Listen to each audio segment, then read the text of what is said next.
저는 오늘 이 말씀을 가지고요. 혼란한 세상 속에서 길을 찾다라는 제목으로 귀한 은혜의 말씀을 나누기를 원합니다. 지금 우리는 여러분 굉장히 혼란한 세상 속에서 살아가고 있습니다. 정치적 갈등이 이제 끝이 보이지 아니하고 이러한 갈등으로 인한 경제적 어려움은 우리의 미래를 상당히 불안하게 만듭니다. 그런데 문제는 뭐냐면 이렇게 하루가 다르게 변화가는 세상 속에서 우리의 마음은 어떤 상태냐면 폭풍 속을 지나고 있는 작은 돛담배와 같이 파도와 바람에 의하여서 이리저리 흔들리는 그러한 삶의 태도나 또는 마음을 가지고 이 땅에서 살아가고 있다라고 하는 것입니다. 어떤 성도님이 저에게 이런 말씀을 하셨어요. 목사님, 이 시대가 너무 어둡습니다. 그래서 그리스도인으로서 어떻게 기도해야 할지를 모르겠어요. 이런 얘기를 하시더라고요. 어쩌면 지금 여기 앉아 계신 우리 성도님들도 이분과 같은 그런 마음일 줄 믿습니다. 여러분, 그렇지만 우리에게는 하나님의 말씀이 있고 하나님의 말씀은 우리에게 분명히 약속하고 계신 것이 있습니다. 세상이 흔들려도 하나님의 말씀은 흔들리지 않는다라고 하는 것입니다. 그러면 우리가 해야 할 일은 뭐냐면 비록 세상이 우리를 흔들어도 흔들리지 아니하는 하나님의 말씀에 우리의 인생의 닷을 내려야 된다는 거예요. 오늘 여호수아의 이야기를 저는 계속해서 강의를 통해서 여러분들에게 전해드리고 있는데 오늘은 또한 이 여호수아의 이야기를 통해서 이 혼란한 마음 가운데에서 우리가 붙잡아야 할 것이 무엇인지 그리고 하나님께서 우리에게 어떤 길을 보여주시는지를 함께 여러분들과 나누기를 소망합니다. 첫 번째 여러분, 혼란한 세상 속에서 길을 찾기 위해서는 어떻게 해야 될까요? 불안 속에서 멈추어 서야 되는 줄 믿습니다. 왜냐하면 하나님의 평강은 멈춤 속에서 시작되기 때문에 그런 것입니다. 여러분이 아시는 것처럼 본문을 보게 되어지면 지난주에 말씀드렸던 것처럼 어떤 일이 벌어졌었나요? 여리고성 점령하고 그 다음에 아이성 전투가 있었죠. 그리고 정말 작은 아이성 전투에서 이스라엘은 패배하게 됩니다.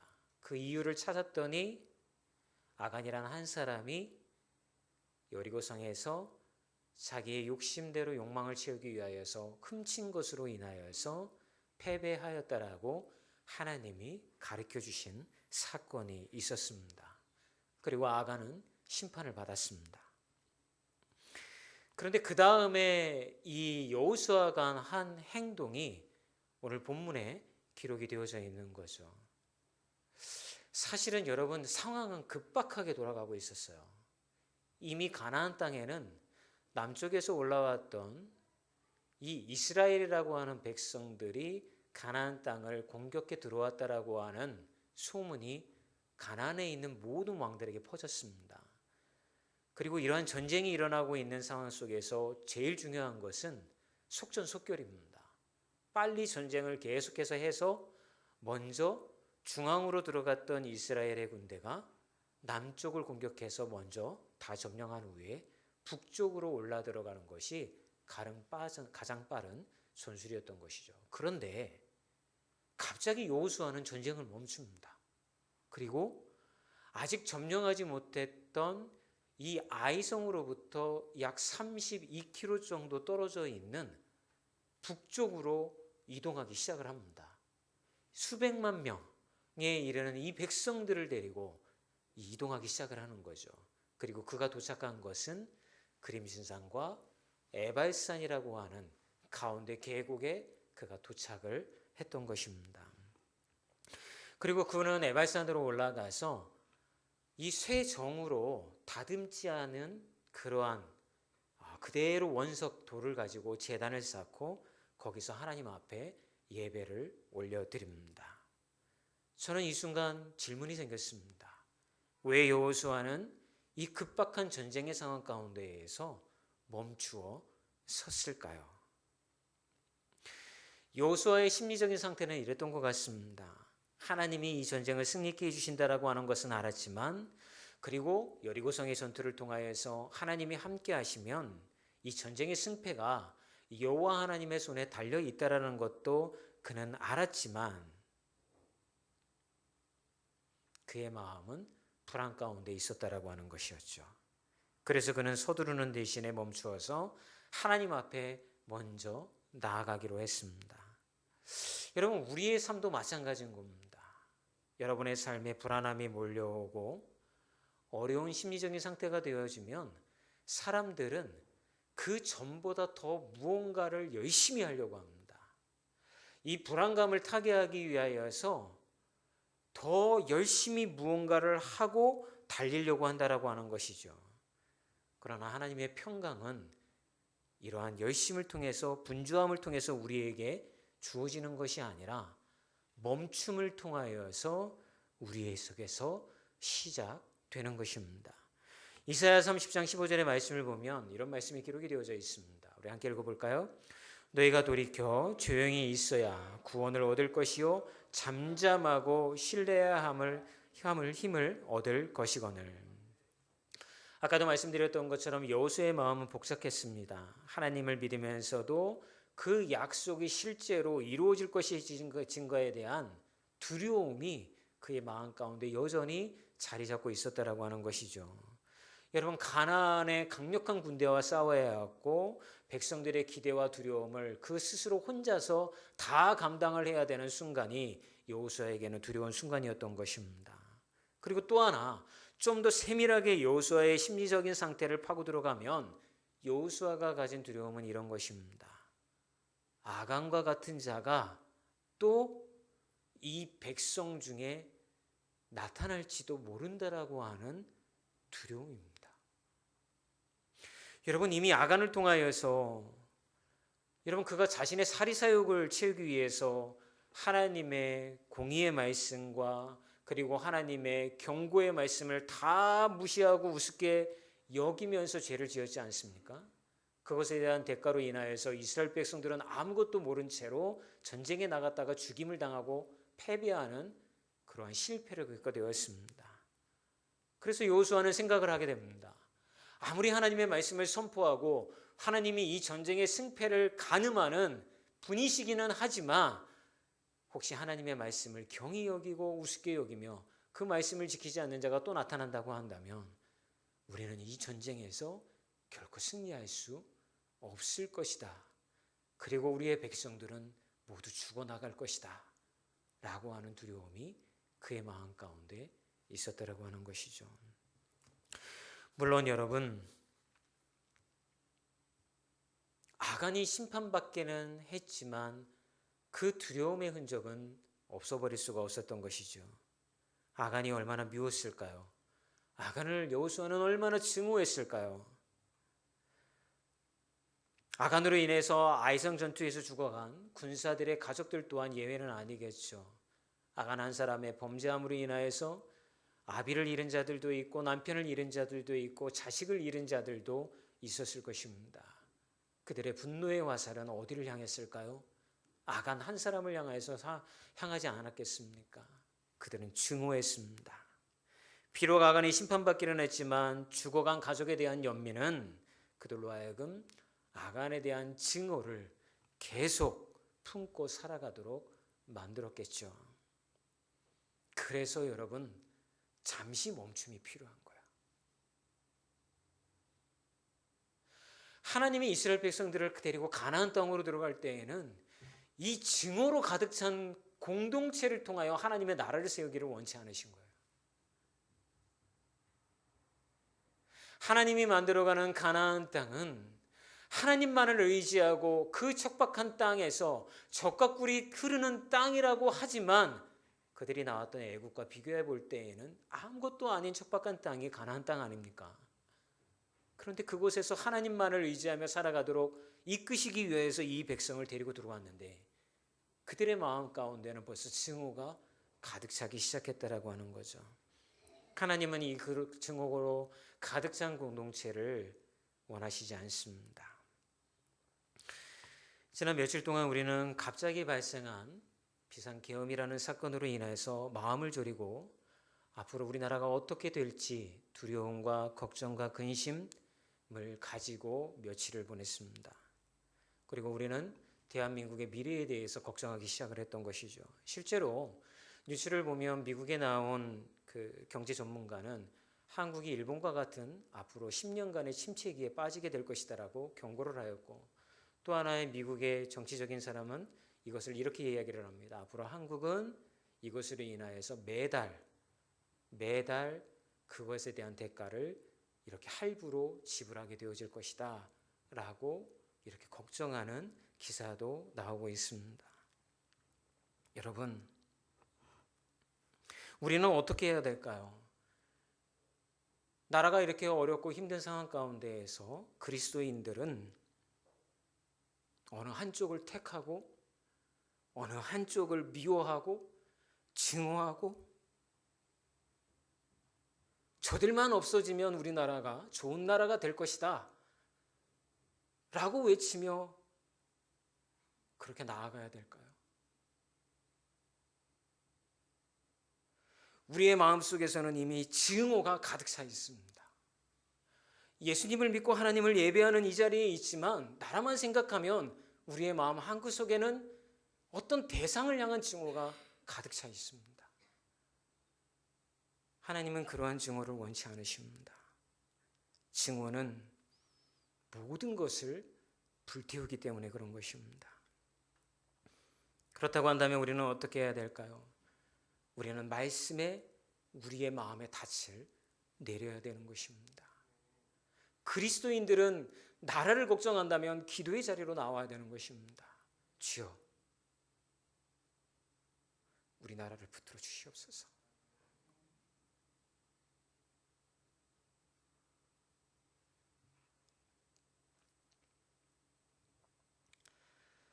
국가위장자들이나 아니면 어떤 그런 리더들에게 휘둘리는 나라가 아니라 이 나라를 걱정하고 기도하는 자들이 전국 방방곡곡에서 일어나서 하나님 앞에 무릎 꿇고 우리의 죄를 회개하며 하나님 이 나라를 살려주시옵소서, 이 나라를 붙들어 주시옵소서 라고 하는 증오를 벌이고 기도하는 자들이 나타나야 되지 않겠습니까? 그러면 이 나라는 살 수 있습니다. 왜냐하면 하나님은 기도하는 자들을 통하여서 역사하시기 때문에 그런 것입니다. 여러분, 우리 안에 증오가 있으면 우리 안에 있는 하나님의 형상까지도 다 태워지는 것입니다. 증오로는 새로운 세상을 만들 수가 없습니다. 그거를 아시는 주님은 이스라엘 백성들에게 여호수아에게 명령하여서 계속해서 가나안 정복 전쟁을 수행하지 못하도록 만드시고 그림신상과 에발산에 하나님이 신명기 말씀을 통하여서 너희가 가나안 땅에 들어가면 이렇게 나를 향하여서 예배하라라고 하는 말씀은 있었지만 언제 예배를 이렇게 드려라라고 하는 지침은 없었어요. 그런데 여호수아는 깨달은 거예요. 지금이 하나님 앞으로 나아가 예배를 드려야 할 때구나 라고 멈춰 섰던 것입니다. 사랑하는 여러분, 여러분의 마음이 불안과 걱정과 근심으로 인하여서 만약 여러분들이 흔들리고 있다고 한다면 지금이 그 모든 걱정과 근심을 주님 앞에 맡겨놓고 분주한 가운데 있어서도 하나님 앞에 나와서 기도할 때인 줄 믿습니다. 그리고 하나님 앞에 간구하십시오. 주여, 우리 나라를 살리시고 교회를 세우시고 저를 인도하여 주옵소서. 그렇게 기도할 때에 하나님은 그 기도에 반드시 응답하여 우리가 알지 못하는 곳에서 역사하시는 하나님의 능력의 역사가 반드시 일어날 줄 믿습니다. 시편 46편 10절에 보면 이런 말씀이 기록이 되어 있습니다. 함께 읽어볼까요? 너희는 가만히 있어 내가 하나님됨을 알지어다. 여러분, 하나님의 역사는 우리가 생각하지 못하는 곳에서 일어나며 우리가 좌절하고 낭망된 마음을 가진 곳에서 역사가 일어나며 우리가 포기하려고 하는 순간에 일어나게 되어지며 이제는 끝이다라고 생각하는 그 순간에 하나님의 역사가 일어날 줄 믿습니다. 자, 두 번째로 혼란한 세상 속에서 길을 찾을 때에 우리는 이제 무엇을 봐야 할까요? 두 번째는 불안 속에서 말씀을 새겨야 합니다. 흔들리는 생사 속에서 흔들리지 않는 진리는 말씀밖에 없기 때문에 그런 것입니다. 여호수아 8장 32절의 말씀을 보면 이렇게 말씀하고 있습니다. 함께 볼까요?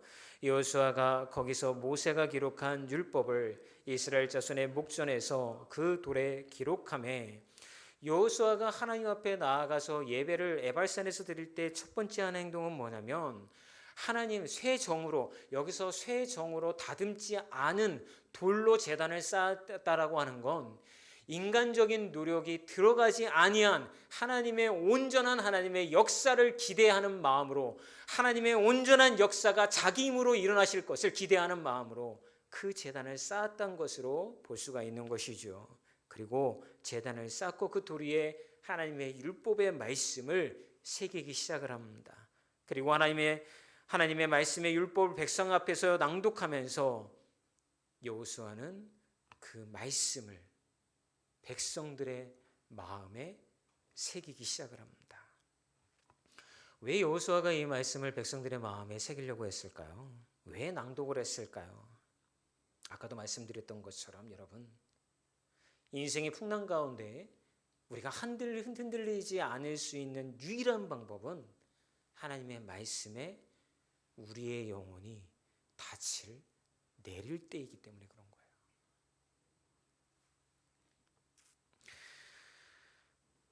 여러분, 우리의 귀에 얼마나 세상의 소음이 많이 들립니까? 뉴스, 여론, 소셜미디어의 그러한 방송들, 목소리들, 유튜버들, 너무나도 많은 정보가 우리의 귀에 들려옵니다. 그리고 우리는 그들이 전해주는 소리에 귀를 기울이다 보면 마음이 이리저리 흔들리게 되어지는 것이죠. 그렇게 흔들릴 때 그러한 세상의 소리 가운데 우리의 마음과 영혼을 붙잡아 주는 것은 하나님의 말씀인 줄 믿습니다. 마태복음 4장 4절에 이렇게 말씀이 기록이 되어 있어요. 읽어볼까요? 사람이 떡으로만 살 것이 아니라 하나님의 입으로 나오는 모든 말씀으로 살 것이라.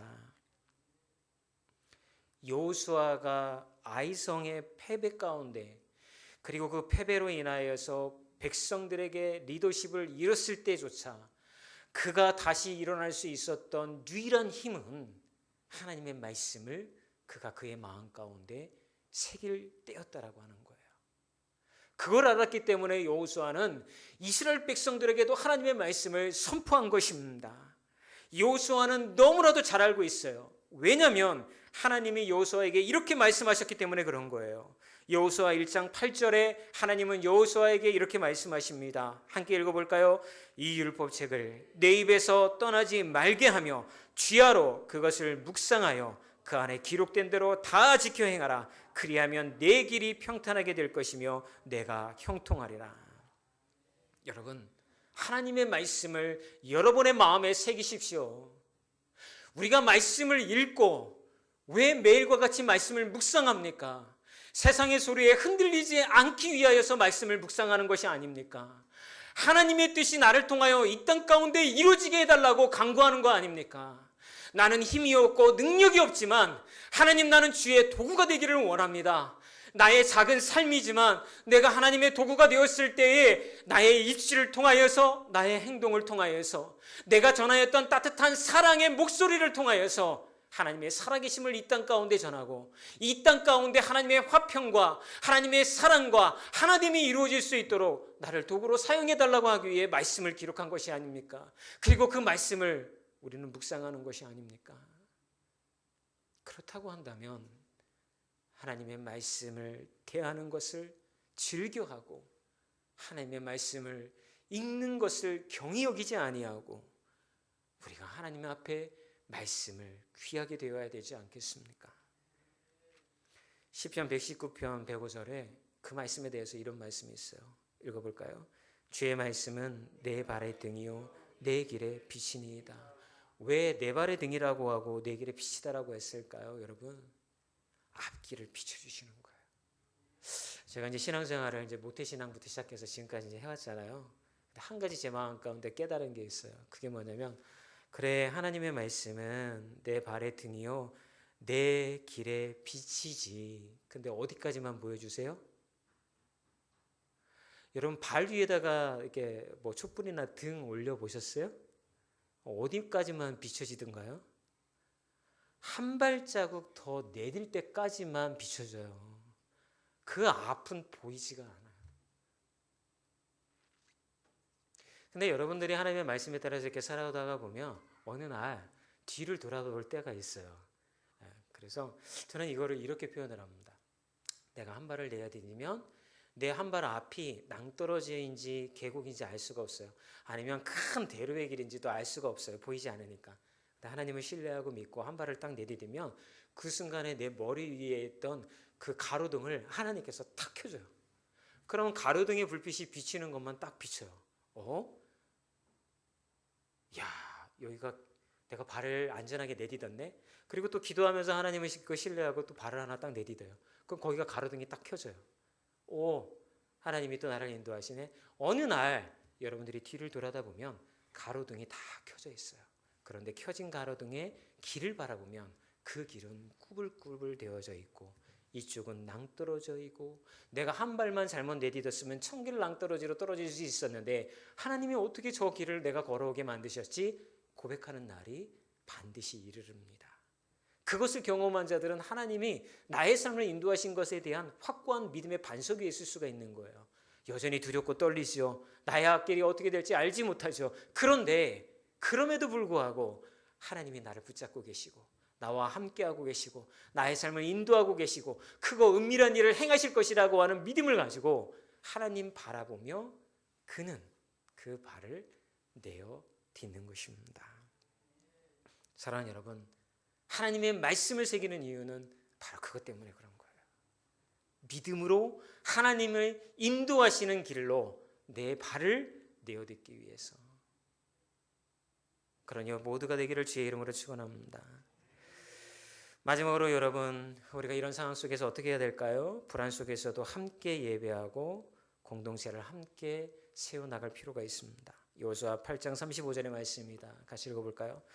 모세가 명령한 것은 여호수아가 이스라엘 온 회중과 여자들과 아이와 그들 중에 동행하는 거류민들 앞에서 낭독하지 아니한 말이 하나도 없었더라. 여러분, 에발산에서요, 여호수아는요 혼자 예배하지 않았어요. 남녀 노소를 구분하지 아니하고 어린아이까지 다, 그리고 심지어는 애굽에서 따라 나왔을 때 노예로 거기에 살고 있었던 따라 나왔던 사람, 이스라엘 민족이 아닌 그러한 사람들에게까지도 다 하나님의 말씀을 선포했다라고 하는 것입니다. 그리고 그 말씀을 듣고 함께 하나님 앞에 예배하며 이 모두가 하나가 된 사건을 우리에게 소개하고 있습니다. 여러분, 불안하면 예배 가운데 나가셨으면 좋겠습니다. 이 말씀은 여러분 꼭 주일날 예배만 말씀드리는 게 아니에요. 공예배만 말씀드리는 게 아니에요. 여러분은 개인의 예배 시간이 있습니까? 설거지를 하다가도, 청소를 하다가도, 일을 하다가도 여러분들이 하나님을 의식하고 하나님의 전 앞에 서 있는 그 시간이 바로 예배의 시간인 줄 믿습니다.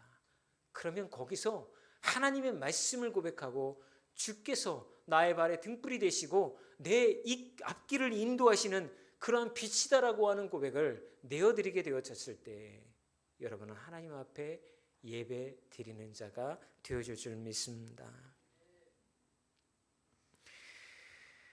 여러분, 하나님 앞에 나아가면 하나님의 말씀의 가치관으로 우리가 무장될 수 있게 되어지는 거예요. 그래서 여러분, 우리 모두가 다 모든 세대가 하나님 앞에 세워질 수 있도록 우리가 애를 써야 되는 것입니다. 여러분들 우리는 이제 가면 끝이에요. 그죠? 가면 끝이에요. 근데 하나님이 우리에게 주신 사명은 뭐냐면 우리의 자녀 세대들에게, 다음 세대들에게 신앙의 유산을 물려주기를 원하시는 거예요. 야, 너희들 예수 믿으면 복받아. 그래서 잘 먹고 잘 살 수 있어. 이걸 신앙의 유산이라고 생각하지 않으시죠? 우리 교회 성도님들은 수준이 있으셔서. 예. 우리가 그들에게 가르쳐 주셔야 할 신앙의 유산은요, 하나님이 너희들의 인생의 주인 되셨고, 너희들이 비록 사망의 음침한 골짜기를 다닐지라도 너희들은 어깨를 쫙 펴고 다닐 수 있는 그러한 자격이 있는 자들이야. 왜냐하면 하나님이 너희들을 지켜주시기 때문에 그런 거야. 그리고 너희들은 사명자들이야. 하나님이 부르신 가운데는 결코 소외됨이 없어. 너희들의 삶을 통하여서 하나님은 역사하실 거야. 여러분, 이런 것을 우리 자녀들에게 알려줘야 되지 않겠습니까? 그리고 너희들은 죄 가운데 빠졌다 하더라도 예수로 인하여 구원받은 자들이기 때문에 어깨 쫙 펴. 아버지께서, 하나님께서 너희들의 아버지 되심이야. 이게 여러분 신앙 유산이 되어져야 될 줄 믿습니다. 그러기 위해서는 여러분 모든 세대가 하나님의 말씀 앞에 나와야 되는 거예요. 나 혼자 예배 가운데 나온다고 해서 이 문제가 해결될 일이 아닙니다. 여러분의 자녀를 말씀 앞에 세워야 됩니다. 여러분의 자녀가 어리면 좀 쉽습니다. 이 아이들이 여러분 10대가 되어지고 대학생이 되어지고 청년이 되어지면 그때는 여러분의 손을 떠납니다. 저는 너무나도 많이 봤어요. 우리 일가 가족 안에서도 저는 봤어요. 부모는 너무나도 신앙생활을 열심히 해요. 고난이 없었던 거 아니에요. 주님을 경험을 너무 많이 했어요. 그런데 자녀들에게 그 신앙의 유산을 물려주지 못했어요. 그 자녀들은 교회에 나가지 않습니다. 여러분, 이렇게 되려면 그러면 어떻게 하는 게 제일 효과적일까요? 여러분, 저는 이렇게 하는 게 제일 좋을 것 같아요. 신앙의 유산은 여러분 부모님들이 경험한 하나님을 자녀들에게 이야기하는 거예요. 야, 오늘 목사님이 설교하시기를 모든 세대가 가족들이 너희들까지 다 예배 가운데 나와야 되니까 오늘부터 가정 예배 드리는 거야. 몇 시만 되면 다 거실로 모여 하고서 예배 드리자고 하면 다 도망갑니다. 애들 안 나옵니다. 말 안 듣습니다. 여러분, 그런 게 아니에요. 모든 세대가 말씀 가운데 세운다라고 하는 건 여러분이 경험한 하나님을 자녀들에게 이야기하는 거예요. 야, 엄마 아빠가 이혼 안 하고 이렇게 지금 살고 있는 게 누구 덕인 줄 아니? 너 하나님 덕분이야. 하나님 없었으면 엄마 벌써 집 나가고도 남았어. 이 얘기를 저한테 저희 어머니가 저 자라날 때 수도 없이 얘기하셨어요. 야, 네 아버지, 야, 내가 예수 안 믿었으면 벌써 집 나가고 이혼했어. 이 얘기를 하여튼 머리에 제가 아주 세뇌가 됐어요. 예. 그런데 지금 생각해 보니, 야, 우리 어머니가 나한테 간증을 참 잘하셨구나. 헤어질 것 같아도 예수 믿으면 저렇게 안 헤어지는구나. 엄마만 그런 간증해야 됩니까? 아버지들도 간증해야죠. 얘들아, 아버지가 직장 다니면서 또 니들 먹여 살리려고 세상 가운데서 너무 힘들고 어려움 겪었는데 정말 마음 같아서는 다 그만두고 싶었지만 예배에 나갔더니 하나님이 새 힘을 주더라. 우리 다예기도회 또 어떤 장로님 기업을 운영하면서 그런 간증하잖아요. 기업이 무너질 것 같았는데 금요기도에 나가서 기도할 때마다 목사님 전해주시는 말씀으로 새 힘 얻고 나서 다시 출근했다고 그러잖아요. 이런 이야기가 가정 안에서 많아지잖아요. 그럼 얘네들은 처음에는 시큰둥하고 이렇게 들을 거예요. 아이고, 뭐 엄마 아버지가 그런 게 비다. 그런데 그 아이들이 자라나면서 그들의 귀에 들렸던 엄마의 간증, 아버지의 간증을 생각하게 되는 거예요. 아, 나도 예수님 앞으로 나아가야겠구나. 그 하나님을 나도 만나야겠구나라고 하는 그러한 고백이 그들에게 나오게 되어질 줄 믿습니다. 히브리서 10장 24절과 25절에 보면 이런 말씀이 있어요. 같이 읽어볼까요? 시작. 서로 돌아보아 사랑과 선행을 격려하며 모이기를 패하는 어떤 사람들에게 습관과 같이 하지 말고. 사랑하는 여러분, 마음이 혼란스럽고 걱정과 근심 가운데 있고 여러분 힘든 삶을 살아가고 있을 때에 여러분 함께 예배드리는 공동체 안으로 나와 여러분을 위해서 중보해달라고 중보기도를 같이 내어놓고 찬양과 기도로 아버지 앞에 함께 나아가는 분들이 되어지기를 주의 이름으로 축원합니다. 여러분, 저는 이제 말씀을 마칠 거예요. 불안 속에서도 흔들리지 않는 인생이 되려면 어떻게 해야 될까? 사실은 저는 이걸 여러분들에게 전해드리려고 말씀을 이렇게 지금까지 끌고 온 거예요. 근데 여호수아가 이 길을 먼저 걸었더라고요. 그러면서 여호수아가 불안과 걱정 가운데 있는 우리에게 이렇게 얘기해요. 하나님 앞에 멈추고 말씀을 붙들고 공동체와 함께 예배하라. 여러분, 우리도 그 길을 따라가면 됩니다. 멈추어 하나님을 바라보십시오. 말씀을 붙들고 삶의 중심을 세우십시오. 그리고 함께 예배하며 하나님이 우리에게 내리신 평강을 누리십시오. 그럴 때에 하나님은 우리에게 이렇게 말씀하십니다. 여호수아 1장 5절의 말씀 후반절이죠. 함께 읽을까요? 시작. 내가 너를 떠나지 아니하며 버리지 아니하리니. 기도하시겠습니다.